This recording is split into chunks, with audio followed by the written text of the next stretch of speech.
témoin de son passé colonial et de ses vestiges majestueux, à l'image de la Rova, l'imposant palais royal érigé au XVIIe siècle. Mais sous ces hauteurs chargées d'histoire, la vie est soudain troublée par une macabre découverte. Des corps sans vie viennent d'être retrouvés et la presse en fait les gros titres. Et je me suis intéressé à cette affaire parce que d'abord, c'était l'un des crimes que j'ai connu. C'était le plus dramatique que j'ai jamais entendu. Ces morts sont pour le moins troublantes, car il s'agit de 3 corps retrouvés sans vie, celui d'une dame visiblement dans la soixantaine et d'un petit garçon âgé de 4 ans. Le dernier corps est en état de décomposition. À première vue, il s'agit d'une jeune femme. Le cadavre est entièrement dénudé.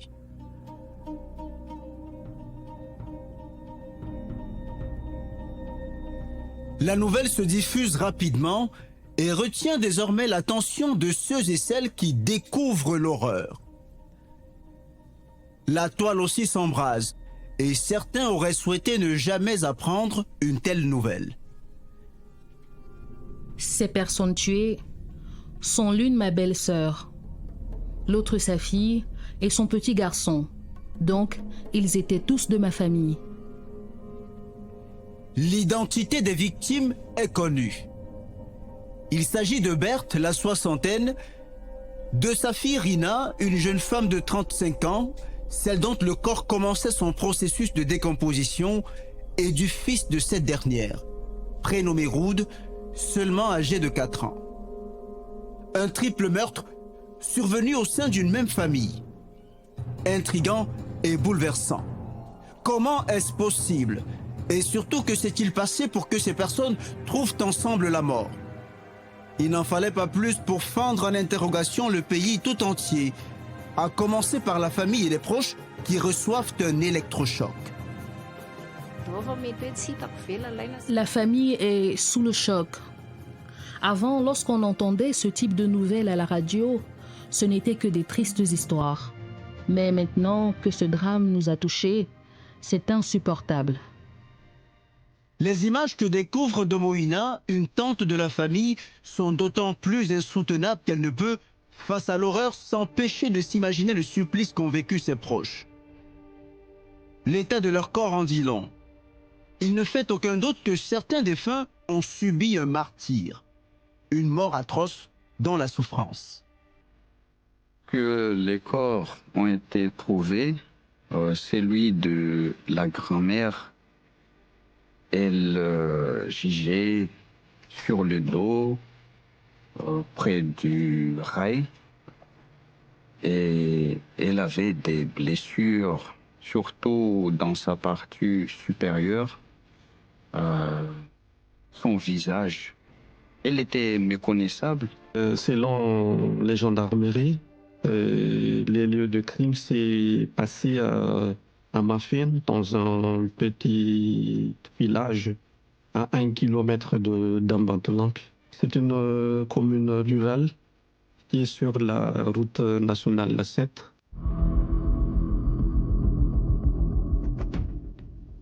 À voir l'état du corps de Berthe, les journalistes et les pros semblent conclure que celui-ci gît là depuis plusieurs jours. Ils se questionnent, a-t-elle été tuée là ou simplement acheminée à cet endroit après son décès? D'ailleurs, comment en est-elle arrivée là, à mourir de la sorte? Les suppositions vont bon train, car il faut aussi élucider les circonstances du décès de Rina, retrouvée dans un puits, et de son fils, Ruud.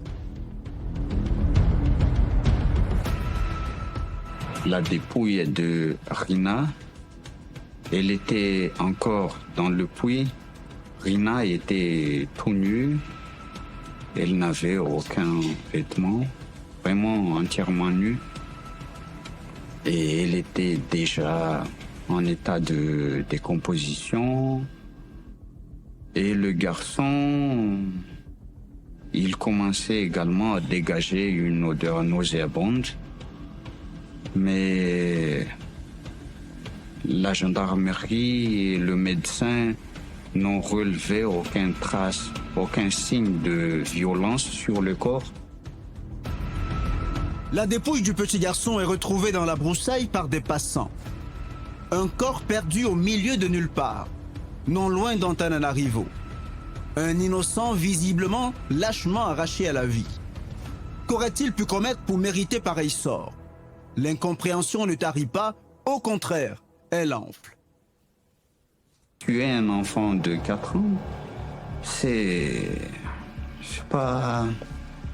C'est comme tuer sa propre mère ou sa propre sœur. Je considère ça comme vraiment un acte bestial, quoi.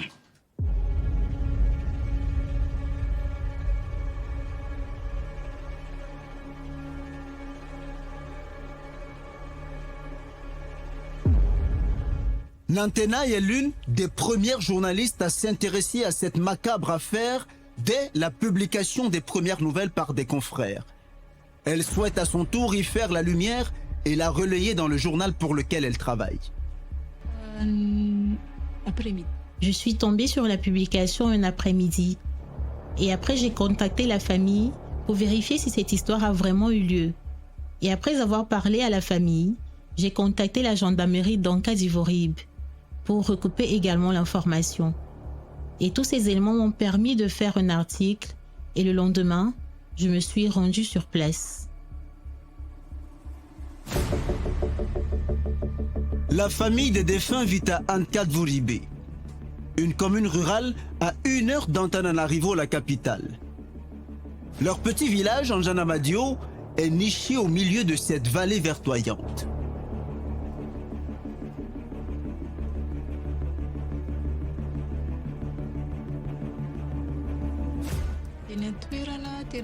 Quand nous sommes arrivés à Anka d'Ivorib, nous avons constaté que la famille était encore en plein deuil.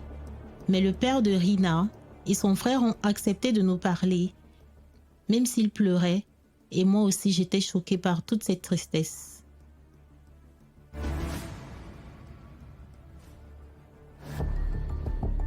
La journaliste cherche des réponses. Avoir plus d'informations sur ce drame pour tenter de comprendre ce qu'il a bien pu se passer au sein de cette famille. Comment tout d'un coup ont-ils pu perdre mère, fille et petit-fils? D'autres confrères espèrent aussi comprendre pour offrir une information bien plus complète au public qui attend des réponses. La course à l'information, c'est avec les réseaux sociaux que n'importe qui peut diffuser des infos même pas vérifiées. C'est vraiment important dans le métier du journaliste d'avoir une source.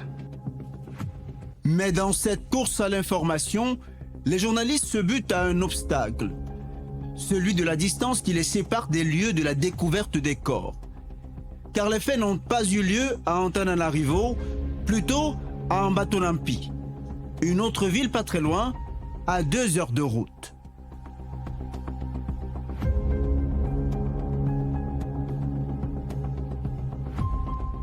Les lieux de fait n'est pas tout près de la capitale. Donc, on n'a pas le moyen de se déplacer sur les lieux indiqués. Donc, il faut recourir aux appels téléphoniques auprès des responsables de la gendarmerie. Donc, on apprend des minutes, des heures pour voir la version officielle des gendarmes. La gendarmerie peut certainement aider les journalistes à faire avancer leurs investigations sur cette affaire qui se propage d'heure en heure. Ce sont eux, les gendarmes, qui ont retrouvé les corps des 3 personnes. Celui de Berthe, la soixantaine, de Rina, la trentaine, et du petit Roud, 4 ans. Mais de quelles informations disposent-ils? Pourront-ils apporter aux journalistes plus de précision? Quelles révélations sur le déroulement des faits pourraient permettre d'élucider ce triple meurtre? Au début de l'enquête, les gendarmes ne donnent que quelques informations.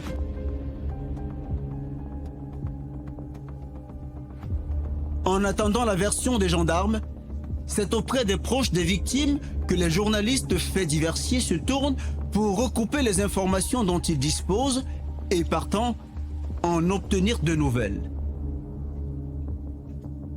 J'ai eu au téléphone une tante des victimes. La tante en question, c'est Domoïna. C'est elle qui a aussi contacté quelques heures avant Nantenaï, qui a entrepris d'effectuer les déplacements pour aller chercher la vérité directement au village d'Anzanamadio, où les défunts ont vécu toute leur vie. Ce que vont apprendre les journalistes va constituer les premiers éléments de leur enquête, qui bientôt dévoilera bien d'autres péripéties.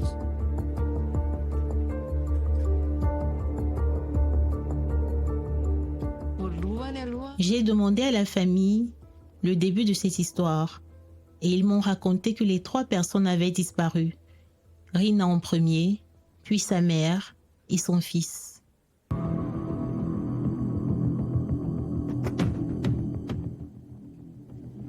Les journalistes découvrent que les 3 victimes étaient portées disparues avant d'être retrouvées mortes. Une révélation troublante et cruciale. Où étaient-elles pendant tout ce temps? Ont-elles été enlevées, séquestrées? 3 générations anéanties, laissant une famille et toute une communauté en plein tourment. L'enquête avance et bientôt, la lumière sera faite sur cette affaire glaçante, révélant des détails aussi troublants qu'insoutenables.